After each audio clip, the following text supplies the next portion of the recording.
Hello, my name is Angel Enriquez, and I'll be talking about the Articles of Confederation. So, the Articles of Confederation served as the written document that established the functions of the national government of the United States after it declared independence from Great Britain. It established a weak central government that mostly but not entirely prevented the individual states from conducting their own foreign statesmanship. 16 of the individuals who signed the Articles of Confederation also signed the Declaration of Independence. Congress approved the Articles of Confederation in 1777, and a copy was sent to each of the 13 states for ratification. Also, I would like to talk about the Shays Rebellion. What is Shays Rebellion? So it was a series of violent attacks on courthouses and other government properties in Boston that began in 1786 and led to a full-blown military confrontation in 1787. So it was led by Daniel Shays. The farmers began to forcibly prevent the courts from meeting so they couldn't take anyone else's land away or put them in jail. So that's pretty much it on Articles of Confederation and Shays Rebellion.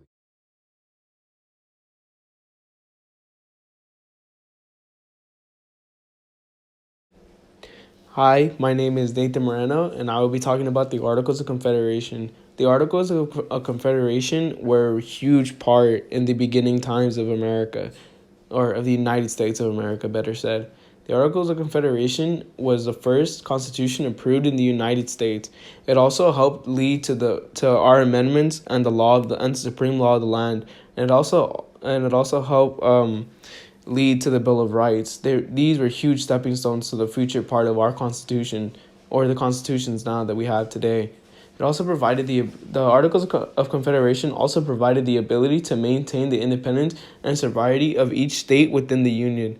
Also, the states could band together and send ambassadors to other nations overseas and handle territory issues, which means that it could talk to other countries about land opportunities. Also, it offered the first chance to experience unity, which means that the Union could band together and feel a sense of helpfulness within each other and a sense of trust within each other, so that we can make future laws amongst each other that we can all agree on to benefit the entire country instead of just the states itself.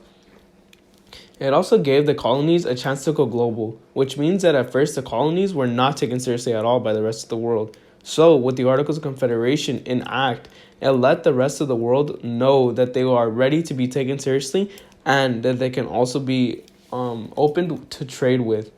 It also allows for colonists to still experience free movement, which means that they can constantly expand to the west if they choose so. Or better said, that they can talk to the Native Americans about going over the Appalachian Mountains, which means it led to the future parts of westward expansion in America.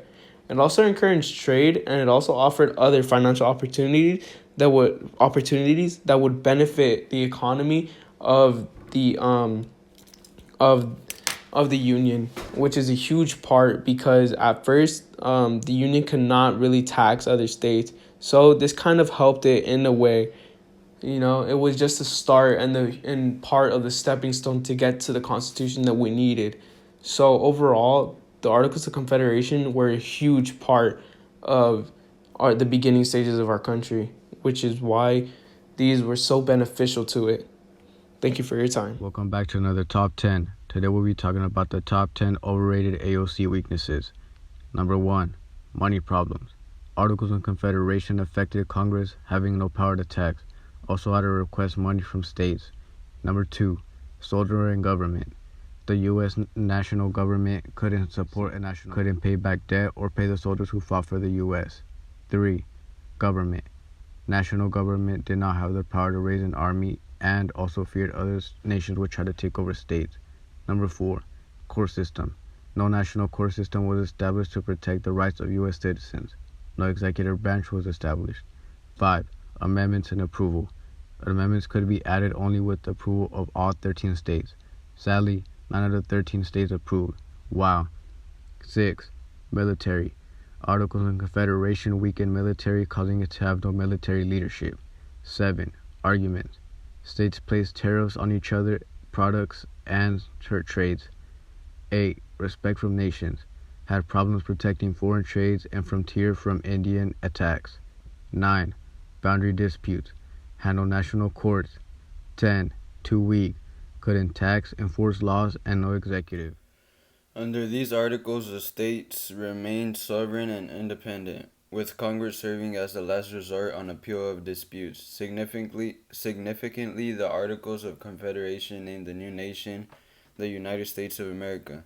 Congress was given the authority to make treaties and alliances, maintain armed forces, and coin money. However, the central government lacked the ability to levy taxes and regulate commerce. Issues that led to the Constitutional Convention in 1787 for the creation of a new federal laws and under the United States Constitution. From the beginning of the American Revolution, Congress felt the need for a stronger union and a government powerful enough to defeat Great Britain. Under the early years of the war, this desire became a belief that the new nation must have a constitutional order appropriate to its republican character. A fear of central authority inhibited the creation of such a government, and widely shared political theory held that a republic could not adequately serve a large nation such as the United States. The legislatures of a large republic would be unable to remain in touch with the people they represented, and the republic would inevitably degenerate into a tyranny. To many Americans, their union seemed to be simply a league of confederate states, and their Congress a diplomatic assemblage representing 13 independent policies.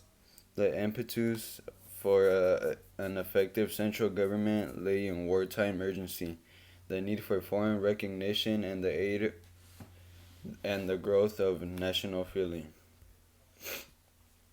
The Articles of Confederation established a weak national government that consisted of a one-house legislature. The Congress had the power to declare war, sign treaties, and settle disputes between states, as well as borrow or print money. The Americans were so fearful of a strong centralized government that they refused to grant their Congress the power of taxation. The Congress had little power, and without the external threat of war against the British, enough delegates to meet to form a quorum became more difficult. Nonetheless, the Congress still managed to pass significant laws, most notably the Northwest Ordinance. The Congress of the Confederation was succeeded by the Congress of the United States as provided in the Constitution proposed September 17, 1787, in Philadelphia at the Constitutional Convention. The last meeting of the Continental Congress was held March 2nd, 1789, 2 days before the constitutional government assumed power.